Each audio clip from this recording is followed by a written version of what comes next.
Before we start into another episode of Dadcast and our misadventures in parenting, support for this episode is via the brilliant Sky Q. We all know parenting is tough, and sometimes we need a little help in entertaining our little ones. That's where Sky Q has the perfect solution for you and you and you. It's everything you love in one place. Easy. They bring together all your favorite apps and content onto the Sky Q box to keep the kids entertained and give us adults a well-earned break. Saturday morning cartoons will never be an issue again, with over 11 different kids channels packed with all their favorite programs on Sky Kids, including Paw Patrol, Peppa Pig and SpongeBob. You can grab a movie night with your little ones and access over 1,000 movies for all ages in Sky Cinema, including new releases like The Secret Garden starring Colin Firth and Julie Waters, which got the thumbs up from Dave McIntyre. There's also the entire Disney Plus range of new releases like Clouds, Onwards and The Rocketeer, alongside classics like The Lion King and Beauty and the Beast. That's everything for you and the kids, all in one place. Easy. Head over to sky.ie to find out more or search Sky Q now. Dadpod. This is a video thing as well. Doesn't have a name. Podcast. Midlife crisis. Paddy Daddy. Midlife crisis. Dadcast. That's not bad, actually, yeah.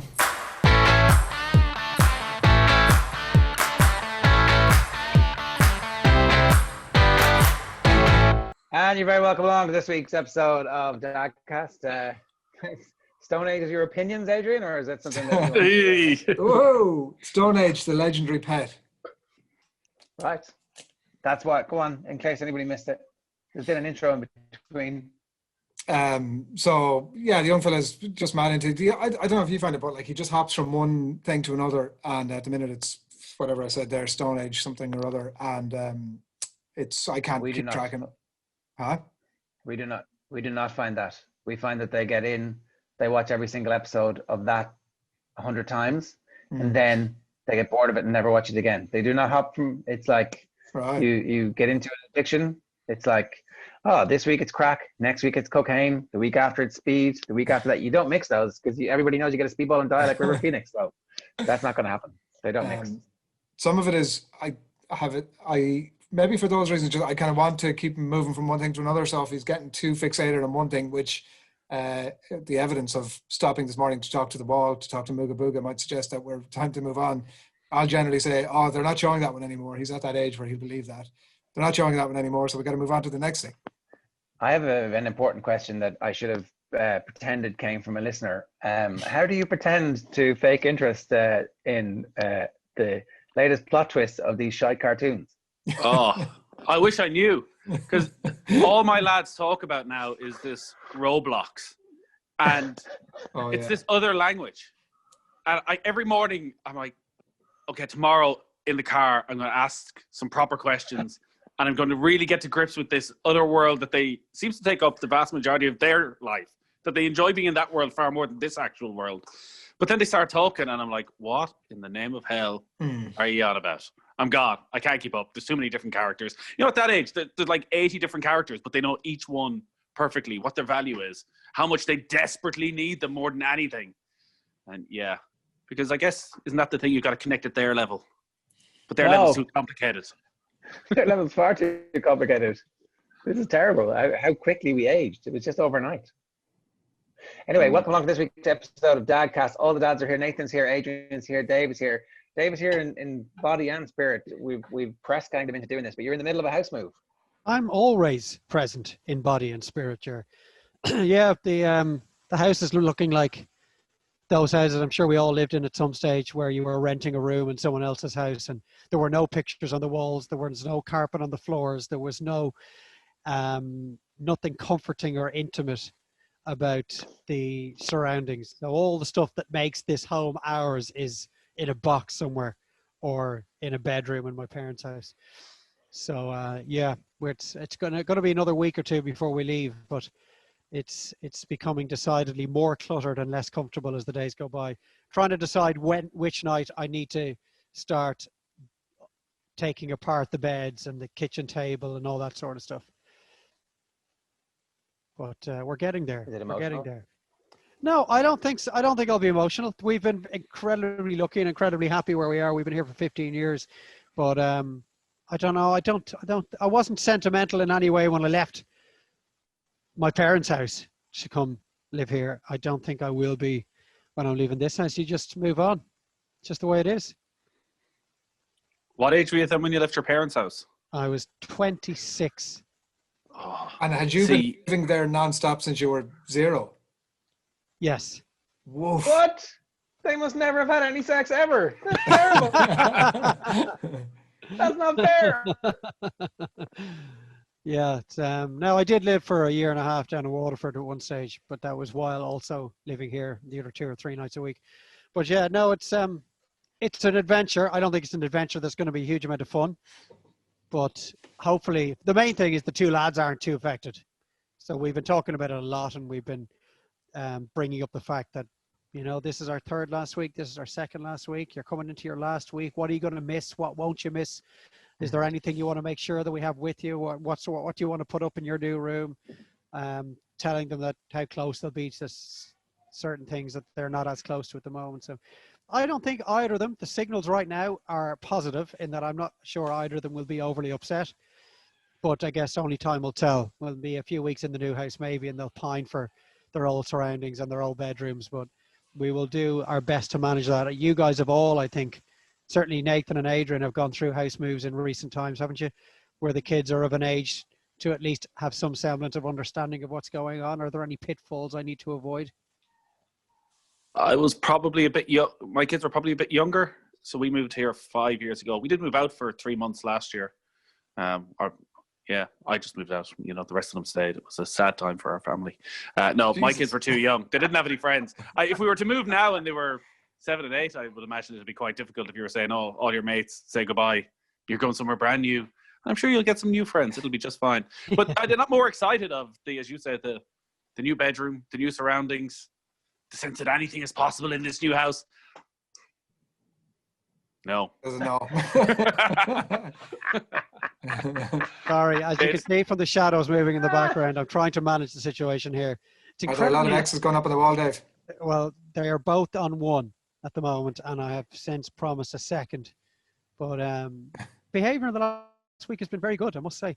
And whether or not that is connected to the 3 strikes and you're out project, I'm not quite sure. But unlikely. Let's face it, it's unlikely. It is unlikely because, as we've often said, they live in the moment and they don't really remember what happened a couple of hours ago. But we were in the car on the way home from school there, and I did ask for them both to promise that for this 45-minute spell that they would neither ask me for anything or go upstairs to the attic where their mother is working. And both may, and there were issues and promises made on my side as well in terms of little biscuits and TV, which wouldn't normally happen until 6 o'clock. But needless to say, since we started recording, they have broken their side of the promise.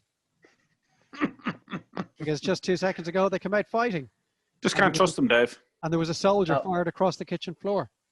And as I look through the little, can you see that fight going on in the background? Oh, yeah, we're getting live. Yeah. We can only see one side of it. Yeah, it's great.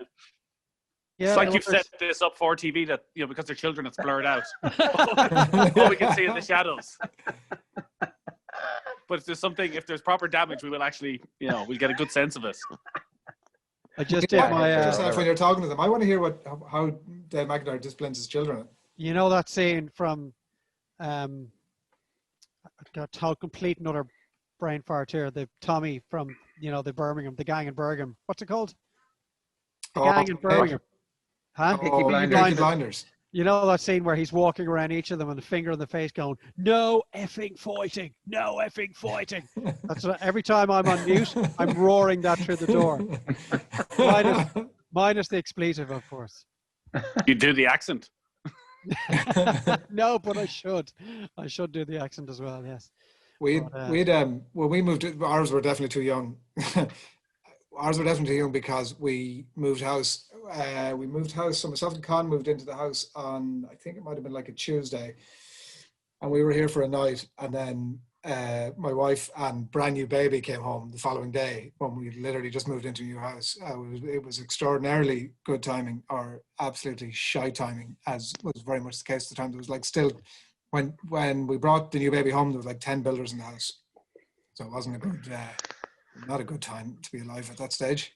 But it was good. But it was good fun for that day before, the night before, and we didn't have everything like the kitchen table, like you were saying, Dave, or the beds in place or whatever. That was part of the crack, that it wasn't actually stuff, everything wasn't ready to go. Yeah, it got a bit messy after that, obviously, but that was good fun.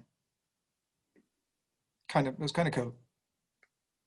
It'll be, yeah, we know we're in for a couple of months of hurt. Boxes everywhere and dust and decisions to be made and paint jobs and all that crap. But look, it's all for the long term, isn't it? It's all with an eye on the big picture. The inevitable death at 60 that, you know, stressed, heart back and deeply in debt. Is that what you're talking about? Yeah, well, that's if you tend to focus on the negative sides of it, Jerry, yes. Can you hear that in the background? Can you guys hear what's going on in the background? No. Good. That is the benefit of this microphone, that it doesn't pick up what's going on a yard and a half from me. Because right now, one of the two is wailing.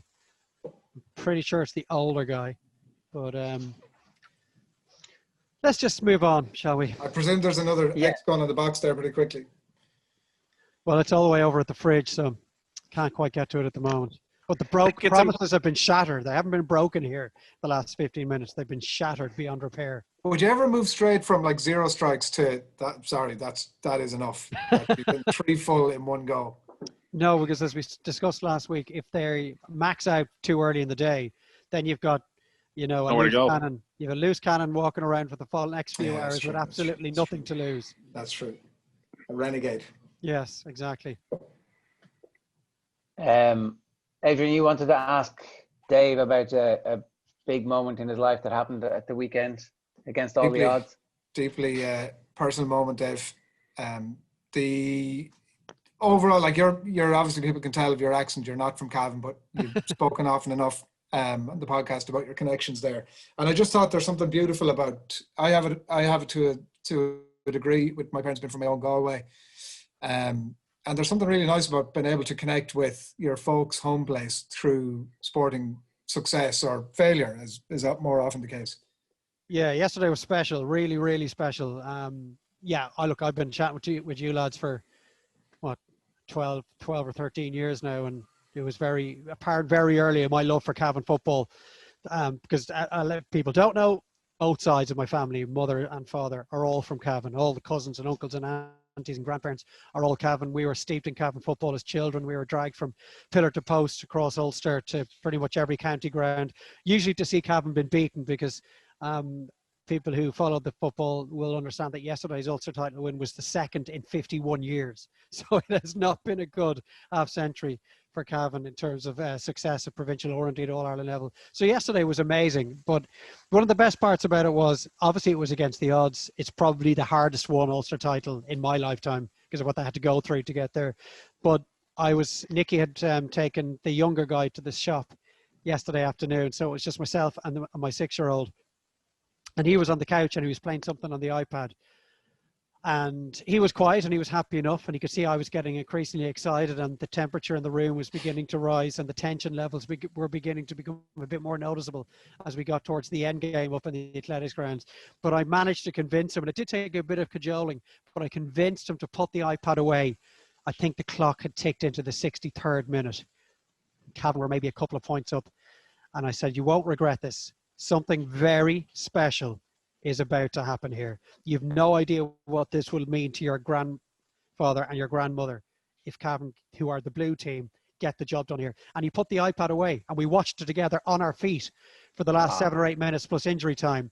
And when the Martin Riley goal went in, he sensed, and he wouldn't be a huge fan of watching sport on TV, he knew what that meant.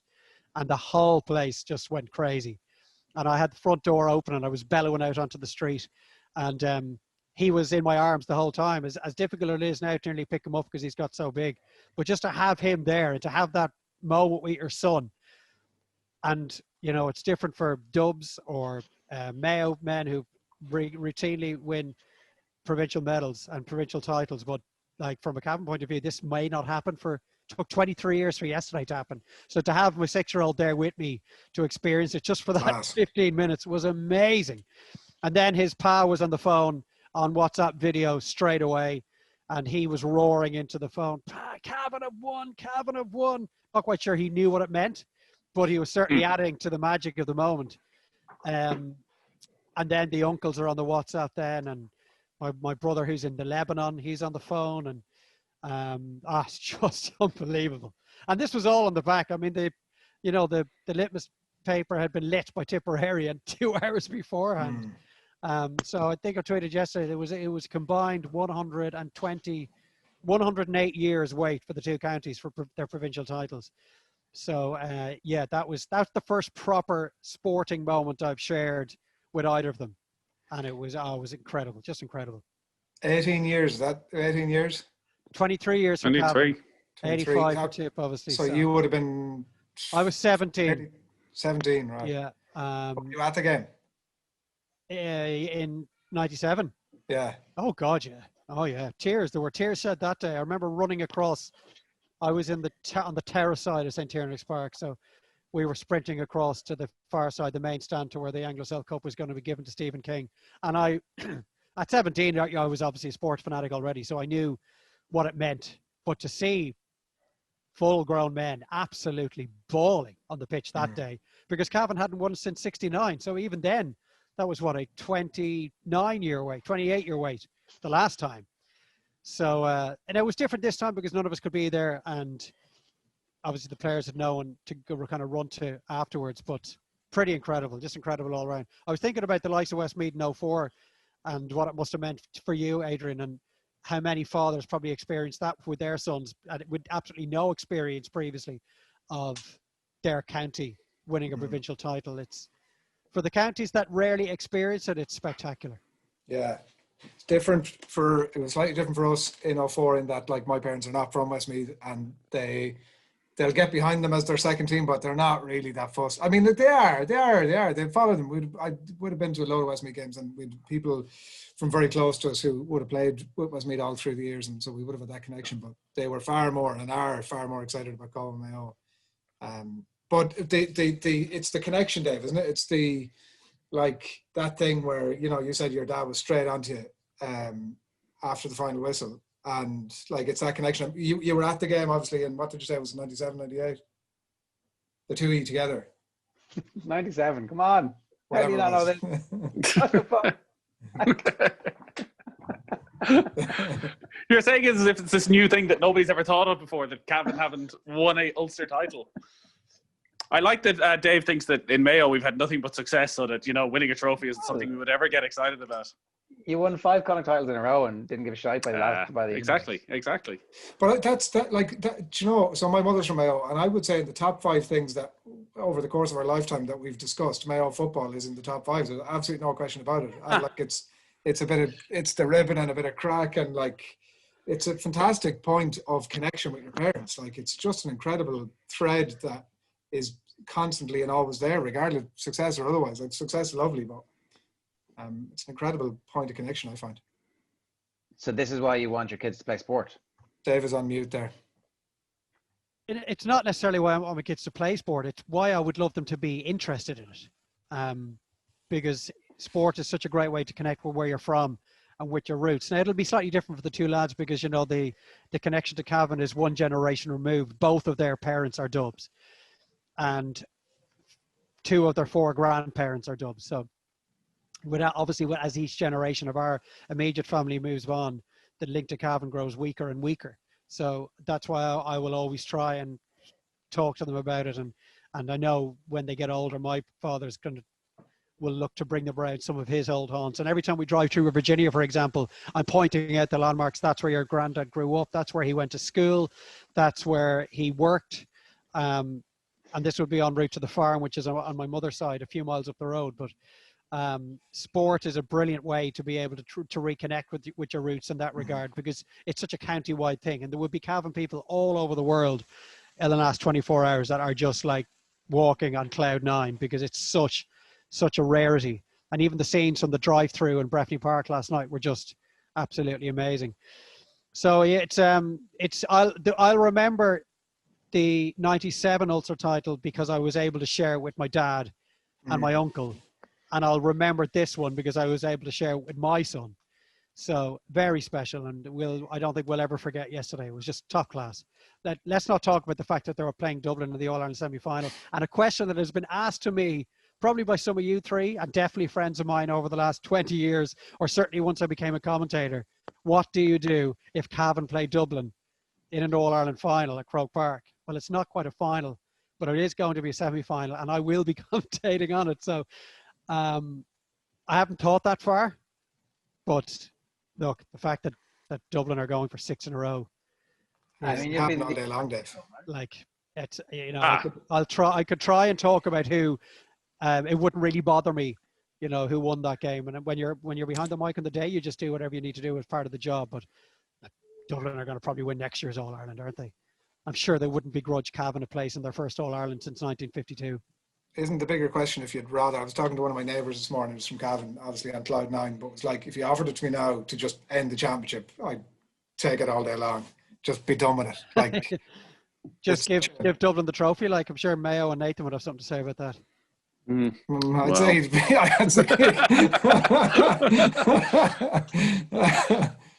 like, it's like such a like horrendous thing to say. Just be done with it. But like, there's just nothing to be gained out of those games. No, well, probably not for.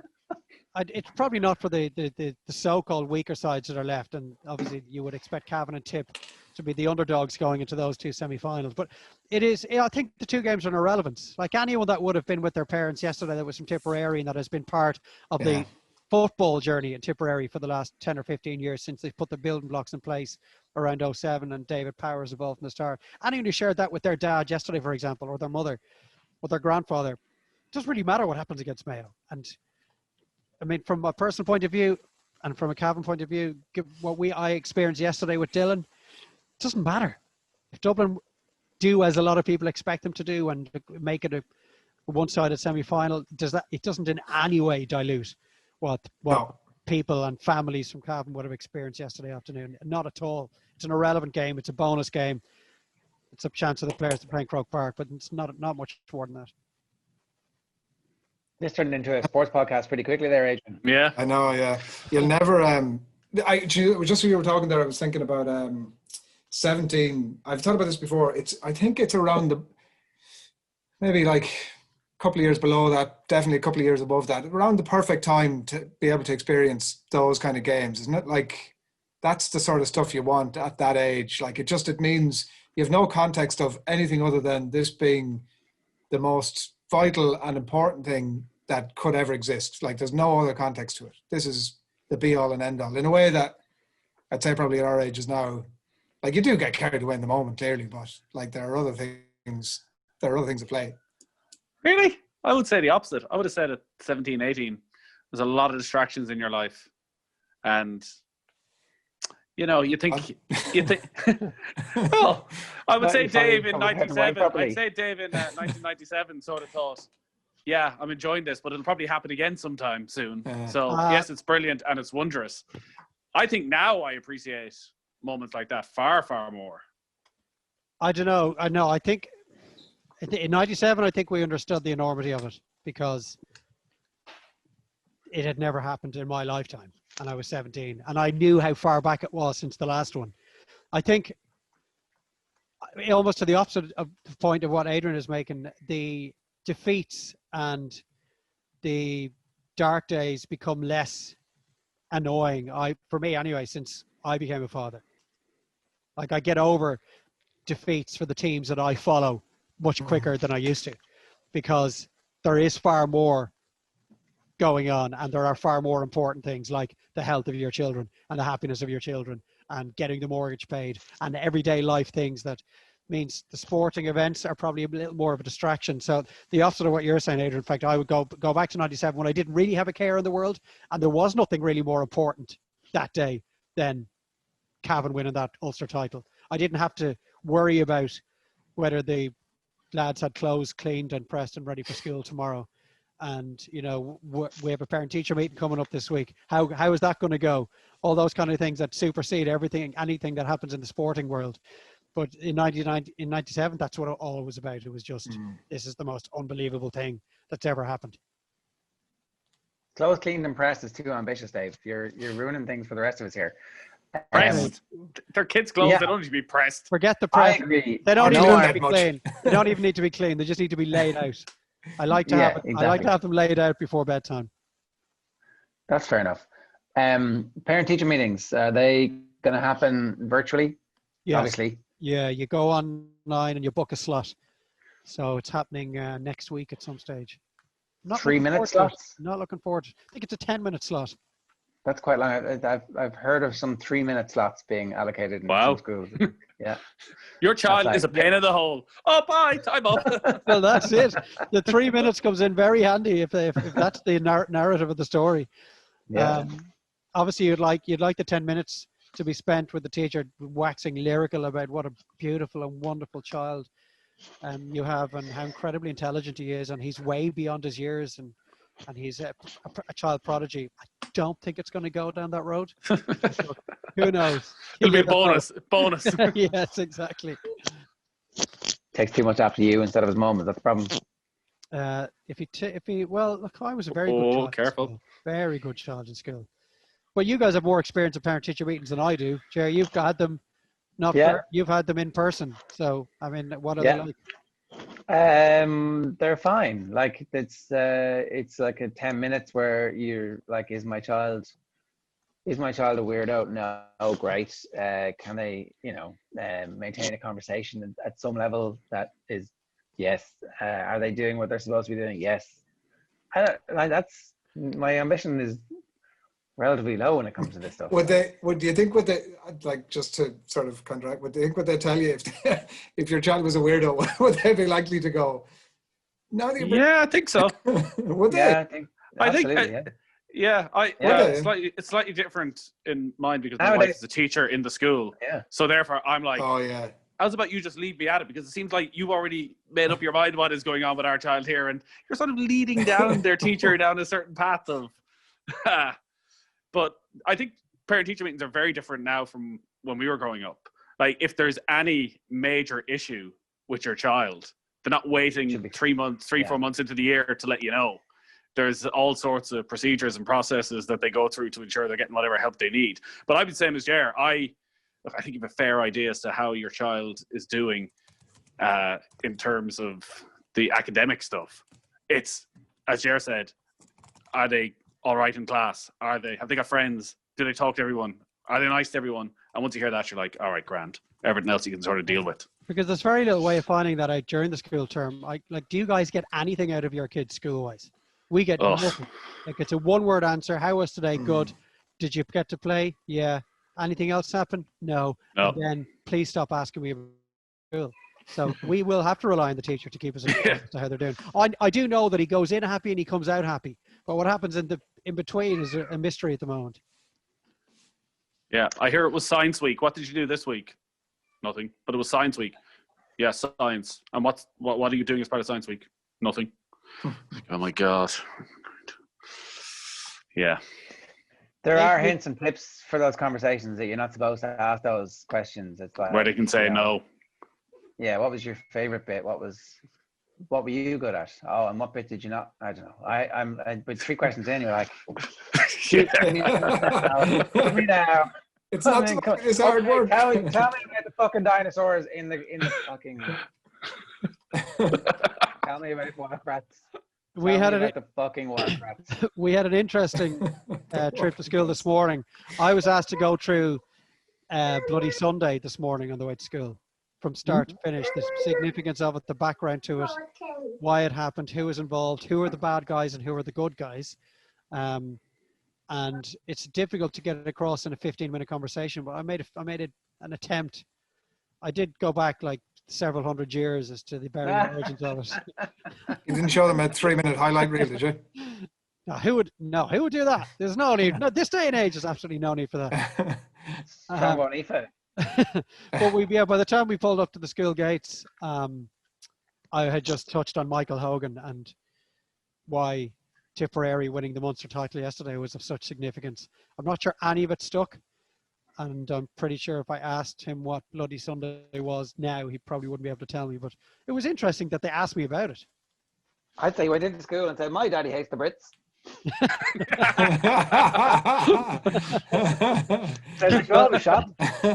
Well, you know the way things are so black and white with children, and they play cops and robbers all the time. Yeah. But yeah, several.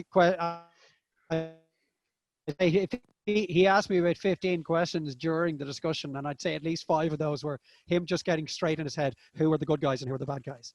That there was no in between. So when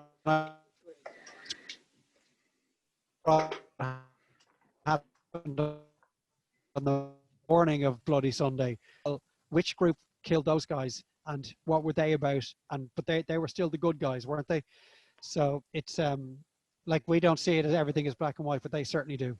There was one account that I was listening to. There was so much done really well about this, and we're not in a sports podcast here. This is not a sports point.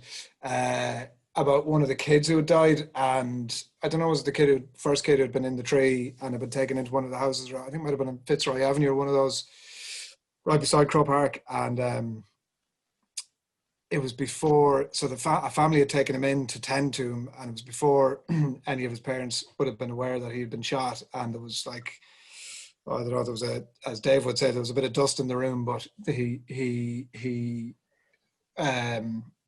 somebody who was tending to him was like, "Are you okay?" And like the kid obviously had some sort of a sense of what was going on, and he said, "Oh, will you just tell my dad I've been hit?" And I was like, "Oh, jeez!" Like, imagine those words. Like, as a father, as a parent, hearing those words, and then obviously the poor kid passed away, and the father comes up to the house later on, and this is what's delivered to him. It's, oh, geez, that line particularly stuck with me, I have to say.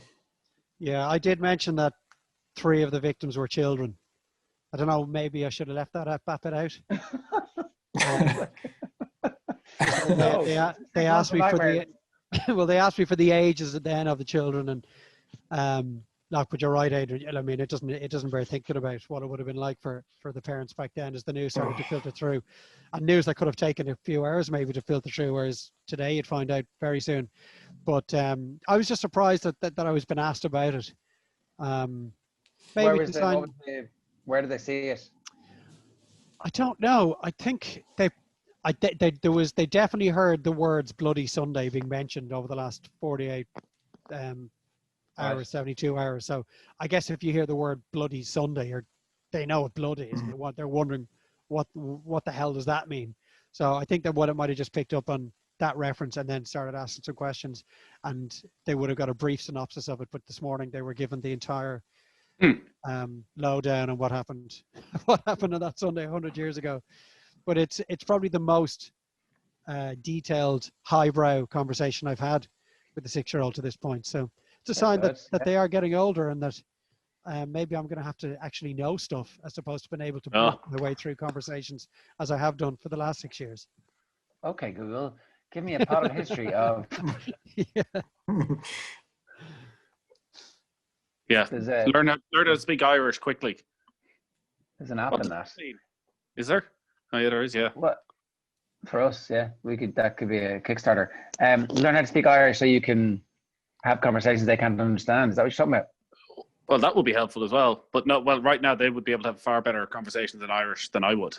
Would they? Like every single word of Irish is gone. Like even the most basic stuff for some reason. When I'm put under pressure now, I'm like, yes, Bonya I can get. Maybe they're having you were doing something on air recently, and there was a bit of a spiel about you. Oh, but I was reading what was it Michael D. Higgins was writing to John Giles. That was it, I think. Yeah. Quality. I hadn't clue what you were reading. The previous time I had spoken Irish was when I went to Huidor, and I'd had extensive lessons. What's with the Spanish accent? From Maura Trassa, who told me I'd basically be run out of the place if I pronounced it wrong. I went up there and not a single person was speaking Irish the entire time I was there.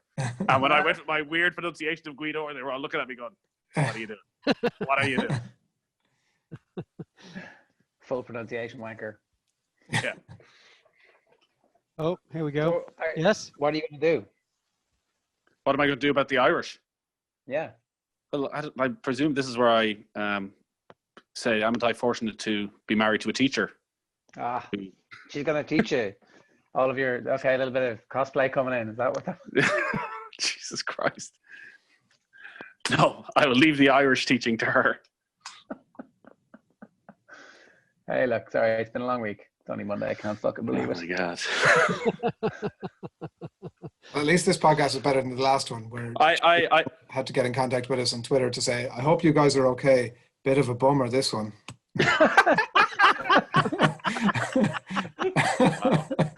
He was right, though, to be fair. He was. Very kind, given the dross that person had subjected themselves to. That was very kind way to respond to it.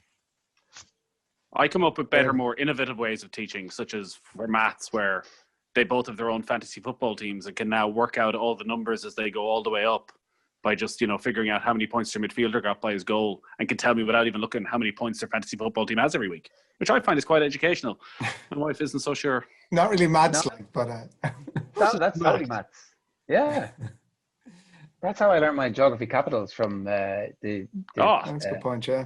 Yeah. UEFA Cup Winners' Cup, as it was. Well, let's face it, none of us would know where Riga and Vilnius were if it wasn't for international football. So Ljubljana. that definitely helped with our geography.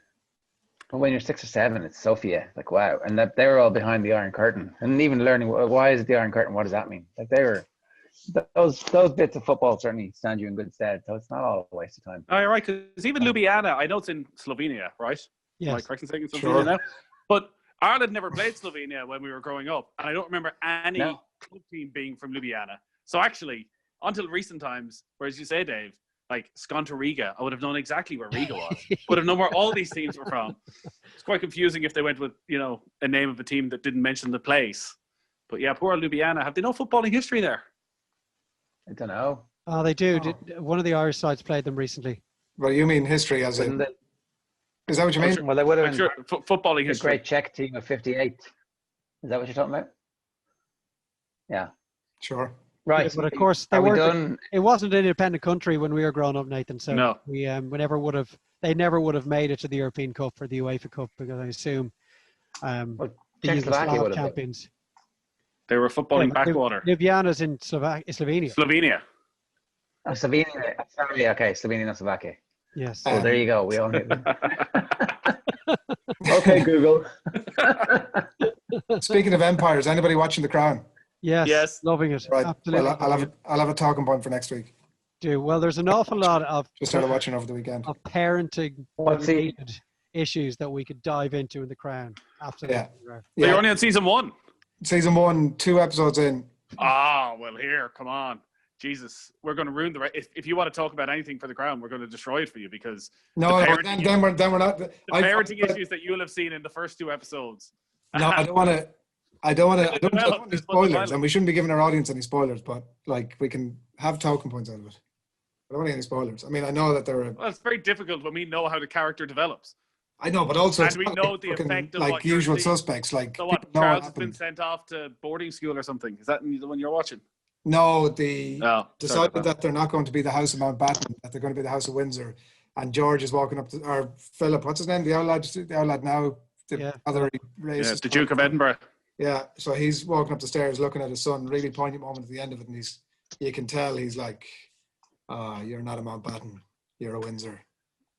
Nightmare. Well, that's great. For the first time in Dadcast history, Adrian will be bringing the talking point for the next following week's episode. Hey. Wow. Whoa! Hey, what happened over the last, whatever we've been on now, 45 minutes? As we near the end. Right. Fair enough. Email us, dadcast@offtheball.com, if you've got anything that you want to get off your chest, or if you've got any ideas for talking points or anything, any ground that you would like covered. Yeah, we're stuck. We'll see you next week, potentially, or maybe, a little bit later. Who knows? I've just got the call to go and wipe a bum, so I need to go. Enjoy. Dave, Nathan, Adrian, we'll see you next week. Take care, folks.